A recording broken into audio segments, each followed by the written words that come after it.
जी। घर के अंदर उस वक्त नानी दादी के पास एक अजीब पिटारा था कि जिससे मेडिकल इमरजेंसी फिल वक्त जो है वो कुछ ना कुछ कर देती थी।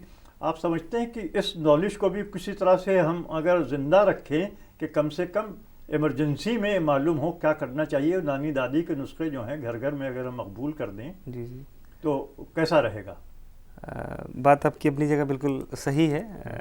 ये चीज़ दरअसल क्या थी, पहले चलती चली आ रही थी, लेकिन क्या है, वही इनकी बात मैं फिर वही रिपीट करना चाहूँगा कि लोगों के पास आजकल वक्त नहीं है। आप देखिए कि आज का जो बच्चा है वो अपने दादी नानी के पास वक्त गुजारने से बेहतर समझता है कंप्यूटर पर गेम खेले या फिर कुछ और करे, टीवी देखे। लेकिन गेम देखे, मगर खुदा न खास्ता अगर उसकी तबीयत नासाज हुई तो नानी दादी के पास नुस्खा होगा, वो नुस्खा उसको दे सकती है वो कि देखो इसको जरा थोड़ी सी हल्दी में थोड़ा सा ही मिलाओ और उसको ये दे दो, देखो अभी आराम मिल जाएगा।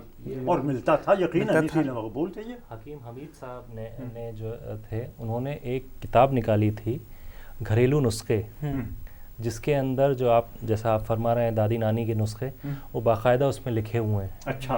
जो जी, उसमें हर चीज़ लिखी हुई है कि अगर आपको मतली हो रही है, बच्चे को बहुत ज़्यादा दस्त आ रहे हैं, तो उसको इमीडिएट आप क्या दें। हाँ, जो घर के अंदर I have studied that book, the book of home remedies, बहुत अच्छी बुक है और 1962 की है। उस वक्त उसकी कॉस्ट 65 रुपीज़ थी। इत्तेफाक है कि मेरे पास इस टाइम नहीं है, लेकिन वाकई में I have studied that book, that is really fantastic.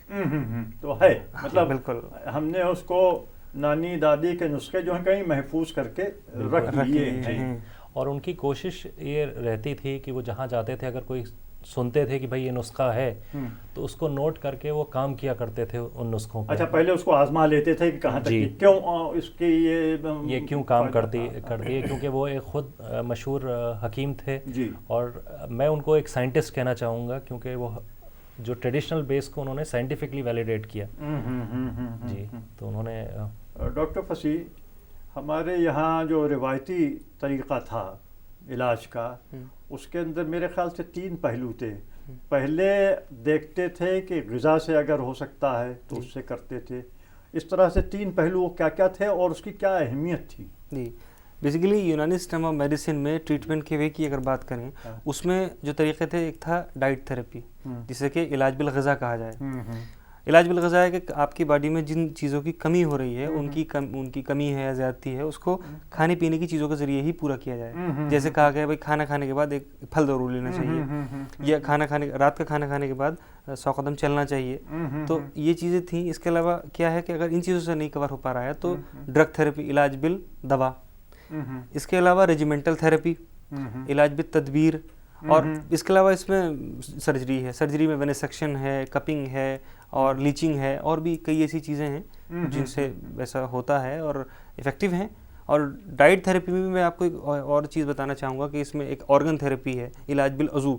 कहा गया है कि जिस आपका बॉडी का जो पार्ट वीक है एनिमल का, वो अगर खाया जाए, कहते हैं कि भाई गोश्त खाने से बॉडी बनती है और भेजा खाने से दिमाग बढ़ता है। ये कॉमन चीज़ें हैं और इफेक्ट होता है। मगर है कि वो अजीब अजीब नामों से, तो मग्ज़ इसका खाइए तो ये इससे ये फ़ायदा हो जाएगा। एक चीज़ और मैं इफिकेसी के बारे में कहना चाहूँगा कि कुछ ड्रग्स हैं जो यूज़ होती थी, जिनमें जैसे पनीर मारा शतर अराबी है या और भी कई ऐसी चीज़ें हैं, उनके लिए क्या था कि वो यूज़ होती थी, लेकिन क्या है कि आज की तारीख में वो मुहैया नहीं है। जैसे कि सपोज कॉमन एग्जांपल आप कस्तूरी का ले सकते हैं, मुश्क का। इंटरनेशनल मार्केट में उसकी कॉस्ट जो है 24 लाख है, और वो भी ओरिजिनल नहीं है, इसकी कोई गारंटी नहीं है। तो ड्रग्स में जब ओरिजिनल चीज़ें नहीं पड़ पा रही हैं, इंग्रेडिएंट्स उसके अज्जा नामुकम्मल हैं, तो हाउ कैन वी एक्सपेक्ट कि हमारी दवा में वो असर आए। सिद्दीकी साहब, आप ज़रा इस पे रोशनी डालें। एक कंट्रोवर्सी, मार्केटिंग से आप जुड़े हुए हैं, तो ये पेटेंट वाला मामला जो है जी, कि इसके अंदर एक हिंदुस्तान परेशान सा हो के रह गया कि जो चीज़ हमारी ट्रेडिशनल मेडिसिन थी, वो देखिए वो वहाँ से चला आ रहा कि ये तो पेटेंट हो गई है। जी, जैसा कि मैंने आपको बताया कि जो वेस्टर्न वर्ल्ड है या फार्मास्यूटिकल वर्ल्ड है, उनकी नज़र जो है वो नेचुरल सिस्टम पे है कि भाई ये चीज़ काम करती है। अगर आप फार्मास्यूटिकल के हिसाब से देखें तो उनका जो एक प्रोडक्ट डेवलप करने के लिए उनको कम से कम 10 से 15 साल लगते हैं उनको लॉन्च करने के लिए। और उनका जो पेटेंट जो होता है वो मतलब समझिए 5 साल ही कमा पाते हैं अगर वो प्रोडक्ट सक्सेसफुल हो गया। और इन 15 सालों में बहुत ज़्यादा इन्वेस्टमेंट लगता है उन कंपनियों का, तो वो इसलिए उस चीज़ को सेव कर लेती हैं कि भाई अगर मैं हल्दी पे काम कर रहा हूँ तो इससे पहले कि दूसरा कोई काम करे मैं हल्दी ब्लॉक कर देता हूँ। यानी 15 साल काम करके 5 साल में रिकूप करना और प्रॉफिट भी बनाना है। ये फार्मास्यूटिकल का वो है। हिंदुस्तान का ये है कि जो हमारी ट्रेडिशनल नॉलेज थी, हमें मालूम है कि दादी ने अगर हमें हल्दी का दूध पिला दिया है तो फ़ायदा करता है। कैसे फ़ायदा करता है, हल्दी का कौन सा पार्ट फ़ायदा करता है, कितनी मकदार में हल्दी हो है, ये हमने कभी दादी से पूछा नहीं। और हमारे जो हकीम लोग हुए या फिजिशियंस हुए, उन्होंने भी इस चीज़ को आगे बढ़ाया। अगर हम इन चीज़ों को साइंटिफिकली वैलिडेट करके इसको उस फॉर्म में नहीं प्रेजेंट करेंगे तो हर कोई इसका फ़ायदा उठाएगा और पेटेंट कराएगा, क्योंकि आप उसको तो रोक नहीं सकते हैं। आज एक दुनिया को कहते हैं ग्लोबल विलेज, उसके अंदर कंपटीशन है। तो अगर आप शायद उसके अंदर डॉक्टर फसी हम लोग जो हैं क्योंकि compete नहीं कर पा रहे हैं, तो बहुत सारी शिकायतें आई हैं कि ट्रेडिशनल सिस्टम के जो प्रैक्टिशनर्स हैं वो अनएथिकल तरीक़े इस्तेमाल कर रहे हैं, यानी अपने फॉर्मुलेशंस में मॉडर्न मेडिसिन के एलिमेंट डाल देते हैं, कॉर्टिसोन डाल देंगे या एंटीबायोटिक मिला देंगे और उसको पीस के दे देंगे और हमें फ़ौरन से शिफा हो जाती है और हम तारीफ़ आपकी करते हैं। उसका नुकसान नफ़ा तो कुछ है ही नहीं, उसमें तो नुकसान ही नुकसान है। बेसिकली क्या है कि ये जो चीज़ें हैं मोस्टली की जाती हैं, they are the quacks, medical practitioner जो होते हैं उनमें ये ज़्यादा की जाती है, क्योंकि उनका ये यकीन नहीं होता है कि हाँ भाई हमारी ड्रग असर करेगी, क्योंकि उन्हें they are just lacking of self confidence, उन्हें खुद पर कॉन्फिडेंस नहीं है, इसलिए ड्रग पर कैसे कॉन्फिडेंस होगा। और साथ में कॉर्टिकोस्टेरॉइड की आपने बात बताई, हाइड्रोकॉर्टिसोन और डेक्सामेथासोन, बीटामेथासोन वगैरह, ये अगर यूज़ किया जाए तो ये basically corticosteroid they have no role, but the main function of corticosteroid, they increase the absorption rate of drug। वो आप खाना खा रहे हैं रोटी के साथ, सपोज अगर उसको ले रहे हैं तो उसका बेटर एब्जॉर्प्शन होगा सिर्फ, उसमें वो यूज़ इस तरह से करते हैं, but they are the unethical ways and we don't try to accept these type of ways. और अगर एक क्वालिफाइड डॉक्टर है तो वो ऐसा कभी नहीं करेगा, क्योंकि he has when he is the doctor he has taken the Hippocratic oath, and Hippocratic oath में ये सब चीज़ें हैं कि इन चीज़ों से अवॉइड करना चाहिए। बहरहाल वही है कि मछली जो है, और सिर्फ क्वैक्स तो हैं ही हैं, क्वैक्स तो उनके यहाँ भी हैं। खैर वो जो डॉक्टर जो है गांव के अंदर जाके बन जाता है, MBBS की डिग्री लेता है और उल्टे सीधे इंजेक्शन भी लगाता है, वो that is a separate issue मेरे ख्याल से, इससे उसका नहीं है। मगर बहरहाल कि एक जैसे होम्योपैथी है, इसके अंदर जिसको देखिए वो होम्योपैथ बन जाता है। मान लो रिटायरमेंट के बाद हमने 10 किताबें पढ़ी और होम्योपैथी की प्रैक्टिस बन गए। इसके ऊपर कोई रुकावट होनी चाहिए है कि नहीं होनी चाहिए है? जी बिल्कुल होना चाहिए, और ख़ासकर जो अल्टरनेटिव मेडिसिन है उसके प्रैक्टिस करने वालों का रेजिमेंट स्ट्रिक्ट होना चाहिए। क्योंकि अगर आपको लगता है कि आप नब्ज़ देख के, या हमारी डिजीज़ एंड ट्रीटमेंट की बुक है जिसमें कि क्या इंडिकेशन है और कौन सी दवा देना है, अगर आप पढ़ के दे रहे हैं तो वो गलत है। क्योंकि नफ्स को देख के सही डायग्नोस करके सही दवा देना, उसके लिए एक्सपीरियंस चाहिए होता है। तो ये जो चीज़ें हैं ये ख़त्म होना चाहिए। क्योंकि अगेन अगर आप यूनानी में भी देखें, और डॉक्टर साहब सही बता पाएंगे, क्योंकि दवा आपके मिजाज के हिसाब से दी जाती है। अगर आपका मिजाज गर्म है तो उसकी कुछ ठंडी फॉर्मुलेशंस हैं, अगर आपका मिजाज ठंडा है तो उसके लिए गर्म वो है। और अगर किसी क्वैक ने देख के उल्टा दे दिया तो भाई दवा है, नुकसान तो करेगी। उसके नुकसान से क्या फ़ायदा होता है, अरे इसमें होम्योपैथिक में तो कोई इलाज ही नहीं है, देखो मेरे को फ़ायदा नहीं हुआ या मेरे को नुकसान हो गया। तो इस चीज़ को तो और ज़्यादा रेगुलेट होना चाहिए। क्योंकि एक मॉडर्न फिजिशियन जो डॉक्टर होता है वो पहले आपकी ब्लड टेस्ट देखेगा, आपका अल्ट्रासाउंड देखेगा, एक्सरे देखेगा, सब कुछ देखेगा। हमारे लोग नब्ज़ देख के उसका डायग्नोस बना लेते हैं। तो जो नब्ज़ देखने वाला, आप ये कैसे तय करते हैं कि मेरा मिजाज गर्म है या ठंडा है? ये क्या करेंगे आप, किस तरह से पता लगेगा आपको? देखिए, मिजाज के लिए दरअसल सबसे अहम चीज़ जो बताई गई है वो है मिजाज, जो कि टेम्परामेंट। टेम्परामेंट को कंसीडर करने के लिए उसके लिए कई पॉइंट्स हैं, जैसे कि उसमें पूछा जाता है, या एक्सपीरियंस पर्सन जो भी होते हैं, एक्सपीरियंस डॉक्टर्स होते हैं, वो उस चीज़ को देखकर ही, पेशेंट को देखते ही ही कैन जज, पता लगा सकते हैं क्या है उसमें। आप तो हैं तजुर्बेकार डॉक्टर दिखाई दे रहे हैं, मैं गर्म हूँ कि ठंडा हूँ। नब्ज देख के और बॉडी टेम्परेचर देख के कई चीज़ देखी जाती है, जैसे नहीं, सिर्फ देखकर नहीं है, उसमें पल्स रेट है, नींद कैसी आती है, भूख कैसी लगती है, गुस्सा आता है, बालों का कलर कैसा है, कई चीज़ें हैं। उसमें 4 कैटेगरी हैं, दमवी, बलगमी, सफरावी, सौदावी, उसके अकॉर्डिंगली ड्रग यूज़ की जाती है। गालिबन आयुर्वेद में भी यही है, आयुर्वेद में भी यही है। पित्त है और क्या है उस तरह का, कि कफ है, पित्त है, कफ है, पित्त है, यही कॉन्सेप्ट में है मोस्टली। देखें आप, ऐसा है कि जैसे मिरर इमेज का फ़र्क है सिर्फ। हम लोग जिस चीज़ को माजून बताते हैं वहाँ उस चीज़ को अवलेह बताया गया है। हमारे यहाँ कुश्ता साजी है, उनके यहाँ भस्म बनाना है। तो ये चीज़ें हैं। ये बताएं कि हमारी रिवायती मेडिसिन्स की जो खैर इम्प्रूवमेंट की गुंजाइश तो है ही है कि जब तक वैलिडेशन नहीं होगा, फिल वक्त हम कुछ अपनी, क्योंकि ग्लोबल विलेज में तो अपॉर्चुनिटीज़ खुली हैं, अगर रेगुलेट हो जाए और क्वालिटी कंट्रोल हो जाए तो कितनी बड़ी हमारी मार्केट हो सकती है। अगर मैं चाइना के साथ कंपेयर करना चाहूँगा। चाइना का अगर आप नेचुरल प्रोडक्ट का एक्सपोर्ट देखें तो वो है 4000 करोड़, और इंडिया का जो एक्सपोर्ट है वो सिर्फ 400 करोड़ है। उनका है 4000 करोड़, 4000 करोड़, और हमारा 400 करोड़ है। तो आप अंदाज़ा लगा सकते हैं कि क्या है। एक और चीज़ है जो कि बहुत बड़ी अनएक्सप्लोर्ड फील्ड है, विच इज़ हर्बल फार्मिंग।